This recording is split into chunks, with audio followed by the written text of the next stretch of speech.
Sorry, I didn't prepare any slides quite last minute. Okay, saya Dr. Iliana. I'm a medical doctor, but now I teach junior doctors. Okay, so why Nextbio? Because saya ada irritable bowel syndrome and GERD yang agak teruk daripada waktu sekolah lah. I think every year daripada waktu sekolah, I akan food poisoning yang sampai sakit perut guling-guling pergi admit hospital punya. Okay, and then the GERD and irritable bowel syndrome ni maksudnya is very unpredictable. Kadang-kadang you lambat makan, okay. Tapi kadang-kadang lambat makan sakit dan sangat teruk. Salah makan sikit, you akan dapat cirit-cirit. So your gut is very unpredictable. That is irritable bowel syndrome lah. Okay.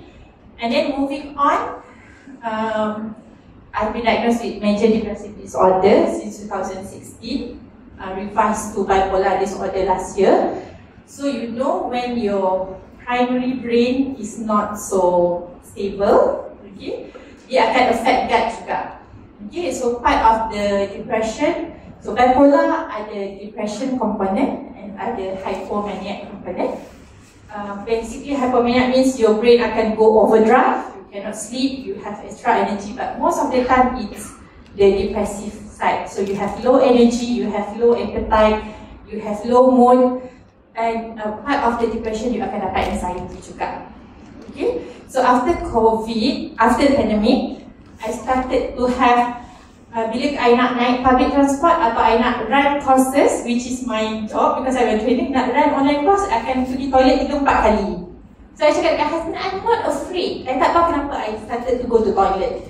So I know with the Nextbio keluar, so with the other PE product, Aulora, Spirulina, Zecoso, that improved a lot of my IBS. But I know I will need the Nextbio because my primary brain is not so well, so I need my second brain to be very good. Okay, so first I ambil Nextbio lepas raya, 2 minggu lepas raya. That time I belum dapat stok, tapi somebody is kind enough to give me 3 cc.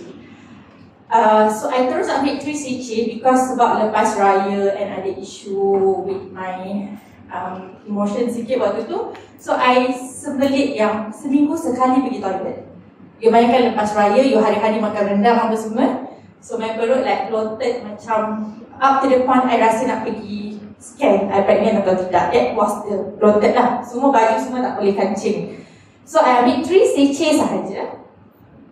And then I stop for 1 week sebab belum dapat my Nextbio kan. So with that 3 cc esok and every day after that, walaupun I stop Nextbio sebab belum dapat lagi, I go to the toilet as usual, very smooth. And the next day itself, semua seluar termasuk sistem wear I lebih longgar daripada biasa. Wow. Lebih longgar daripada sebelum puasa, you know. Okay, so I know, wow, this is so cepat, mungkin sebab the postbiotic lah. So seminggu I tak ambil. Lepas seminggu dapat saja, I terus ambil 3 cc sehari lah. So sekarang I think 1 month plus. So what is the effect? So for a bipolar patient like me, our mood are super crazy. We are easily triggered. Okay, so and I have like forever I have problem with my sleeps.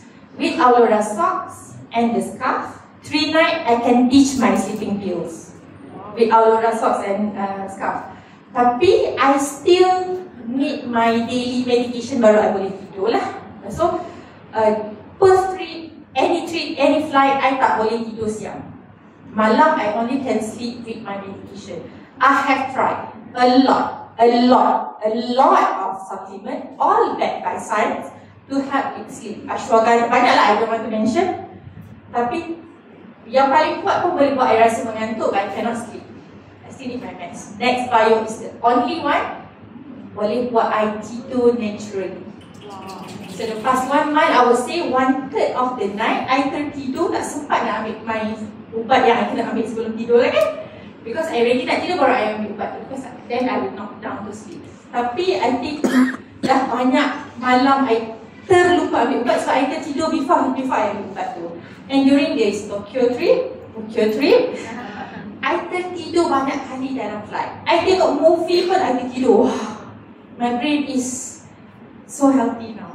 Okay, and I am more aware, maksudnya, you know, bipolar means my brain is either too slow or too fast. So clarity is very difficult for us. But I think after next bio, I have a lot of idea that I can turn into benda yang betul-betul jadi tau. Kalau hypomaniac ni banyak idea tapi semua tak boleh buat because you cannot focus on doing things. Now I have a lot more ideas. I started to write books and a lot of content and training for my team. Kalau maksudnya idea yang you boleh berguna dan betul-betul boleh dizahirkan jadi something yang beneficial lah. So you know, our gut is our second brain. If next bio help me as a patient, I'm still on medication, I still see my secretary, but I think you will have a lot of people with mental health issue. Issue means tak ada disease, but you think you ada a little bit of anxiety. Ada benda-benda yang trigger you, you become very low, but not so bad until you need a medication. And these mental health issues is very alarming now. And obviously, it will help our kids with their focus, okay, with their attitude, especially even yang autistic spectrum pun, we are seeing more and more feedback on these kids become more calm and start to have better focus and learn better. So please keep sharing about next bio. Thank you.